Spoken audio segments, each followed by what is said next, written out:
Selamat tengah hari, warga Sabah.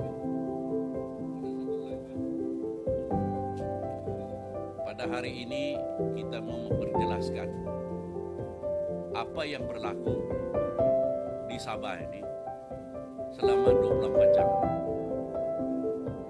Apa yang kita dengar selama ini sampai seminggu, tidak habis-habis. Analisis-analisis yang dibuat oleh para pakar dimasukkan dalam Astro Awal ini. Tidak pandai berhenti-berhenti. Tapi apa yang mereka bincangkan? Mereka bincangkan numbers, bilangan, kursi. Itu saja dibincangkan. Tiada di antara mereka yang membincangkan keunikan perlembagaan Sabah. Sabah ada perlembagaan. Bukan sama dengan perlembagaan persekutuan. Perlembagaan kita adalah unik. Disebabkan di dalam perlembagaan kita artikel 6, sub artikel 7, ia mengatakan bahwa artikel 3 itu adalah berdasarkan kepada ketua parti politik yang mampu ada majority di dalam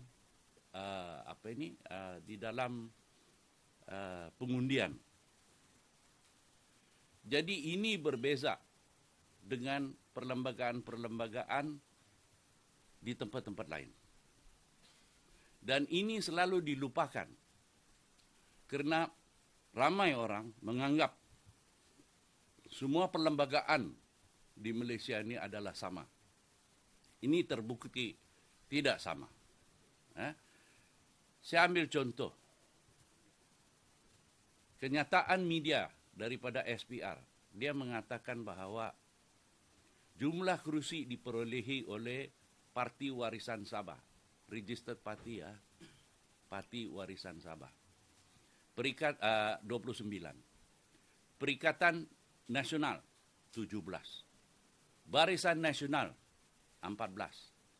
Parti Bersatu Sabah PBS 7. Bebas 3.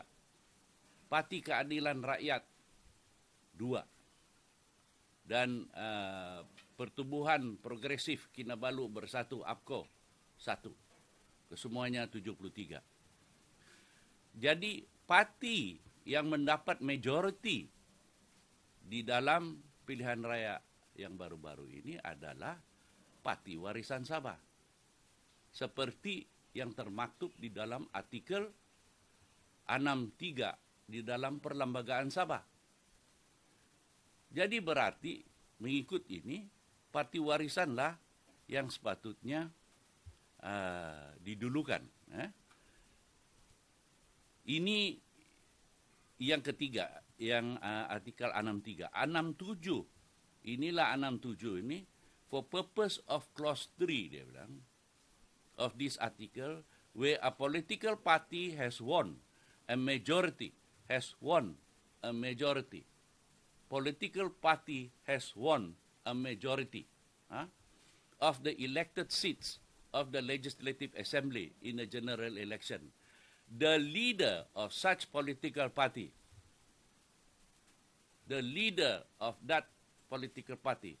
who is a member of the Legislative Assembly, shall be a member of the Legislative Assembly who is likely to command the confidence of the majority of the members of the Assembly. Jadi artinya parti politik yang mendapat majority ini,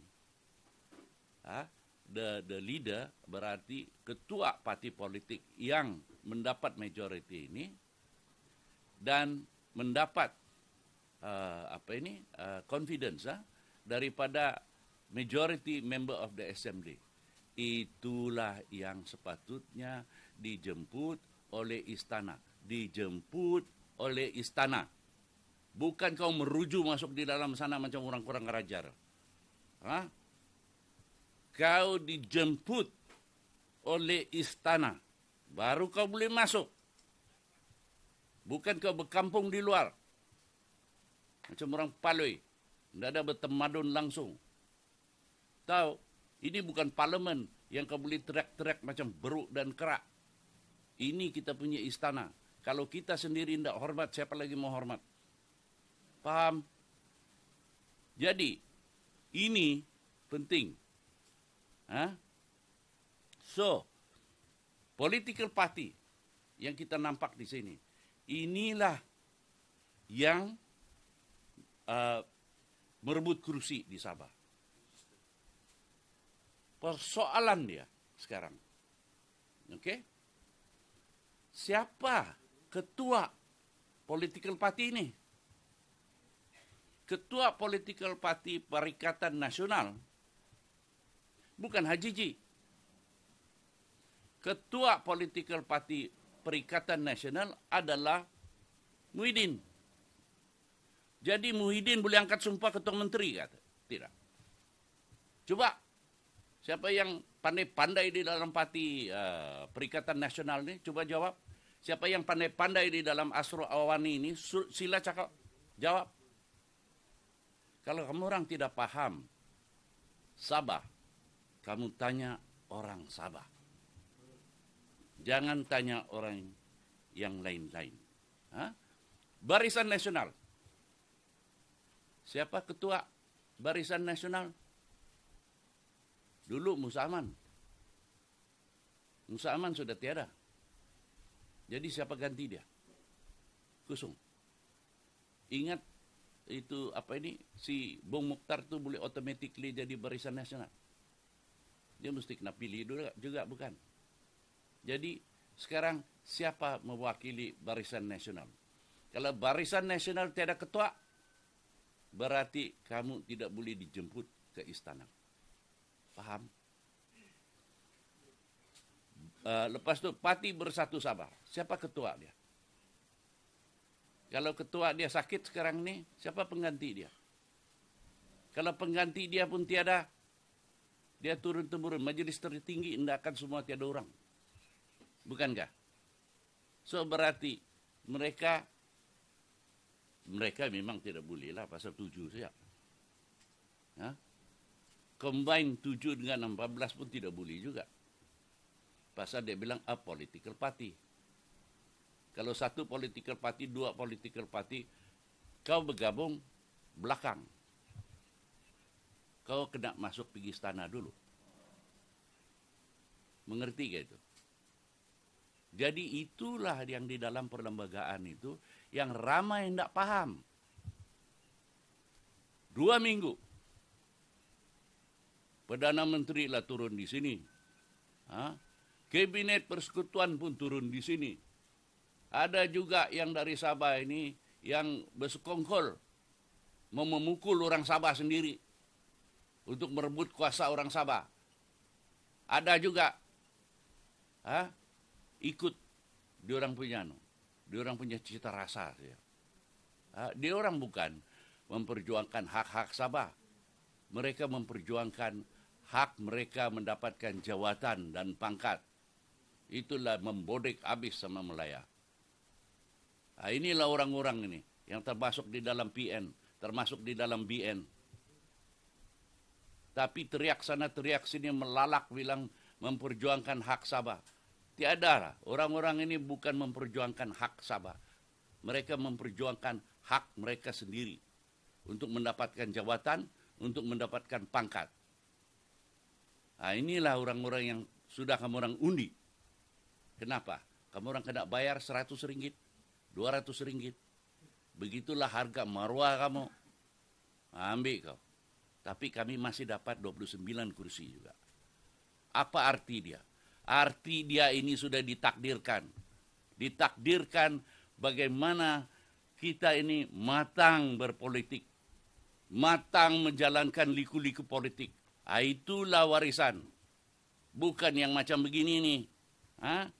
Semua datang dari KL. Lepas itu dibantu oleh orang Sabah. Yang orang Sabah ini pula menguruyuk Datu Sapi satu orang. Dikeruyuk orang.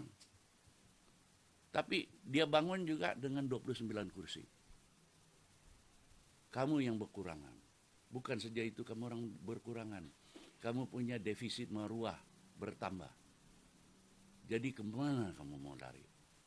Ini Sabah, bah. Ini tempat kamu orang tinggal, bah. Apa artinya PBS melalak sana melalak sini memperjuangkan hak Sabah, tapi sekongkol juga dengan Melayu. Lepas itu inilah satu-satunya peluang kepada PBS untuk bekerja sama dengan Warisan. Ada juga yang pula bercakap tidak mau. Kenapa? Kamu orang mau pangkat. Kamu orang mau pangkat di KL tuh. Itu yang lebih sama kamu. Bikin malu. Kamu orang tahu kah? Kamu orang boleh berjalan ke di kedai-kedai tidak malu. Macam mana kamu angkat kamu punya kepala? Hah? Inilah orang-orang yang orang bilang mau sama anu. Sekongkol sama Melayu. Ini tidak betul ya. Hah? Jadi sekarang saya berharap setiap rakyat Sabah faham apa itu artikel 63, apa itu artikel 67. Jadi apa yang terjadi sekarang ini belum selesai. Itu makanya PN pun tidak dapat mengumumkan siapa ketua menteri. Kenapa? Sebab mereka perlu hari Isnin atau besok untuk pergi ke ROS untuk buat perubahan. Supaya dorang boleh balik di sini. Dorang mengatakan, oh kami political party. Tapi kalau ditakdirkan bukan kamu yang akan memerintah, kamu tidak akan dapat memerintah. Itu takdir. Itu bukan kuasa kamu sebagai orang biasa. Sekian, terima kasih.